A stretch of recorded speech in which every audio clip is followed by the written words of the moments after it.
Now, a bit back on Drive Tribe, I made a video called something like 12 things I don't like about my Tesla Model S, and they were all fairly minor things, to be honest, like the noise the boot makes when it goes up, the typeface used on the boot, a couple of aspects of the screen and so on. But I didn't know about this one, otherwise I would have included it. This is something I hate.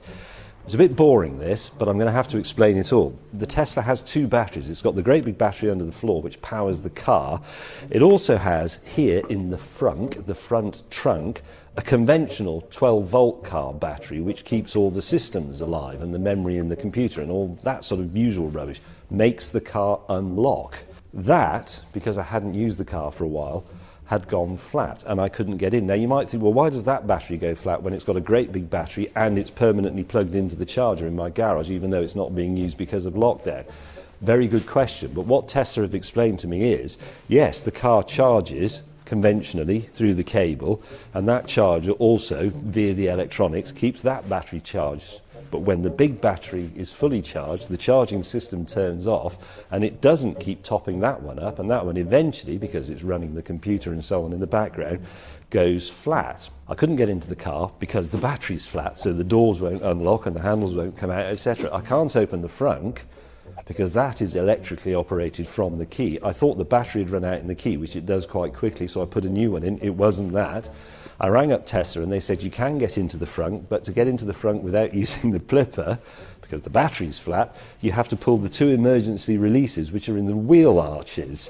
And to get to those, you have to actually lever the internal plastic trim off the wheel arch and expose these little cable pulls, one on each side, so you have to do both. That eventually releases that. Then, when you're in here, you have to get to the battery, which is buried under here, which involves partly removing those two panels, taking this big panel out, and then taking this panel out, which has some very brittle clips on it. One of them has snapped inevitably, and that is that is still connected by bits of pipes which are part of the drain hole system to take water away if it gets under the bonnet. Hang on, I've got to prop it up with a bit of cardboard box to keep it free of the crocodile clips on the charger.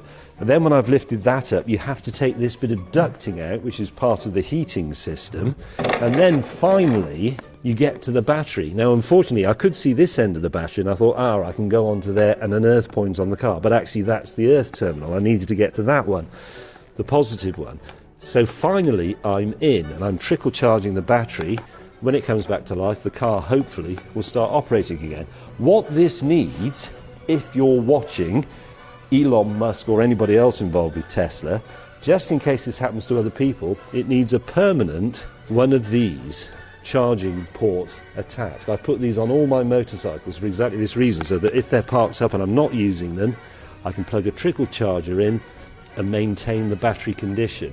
That, I could do this, and I will do it, wired up to the battery, and that bit just sticking out there or in a convenient place, make a little hole.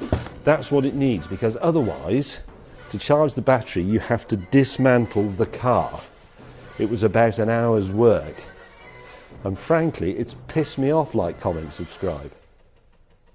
Why is it making that noise?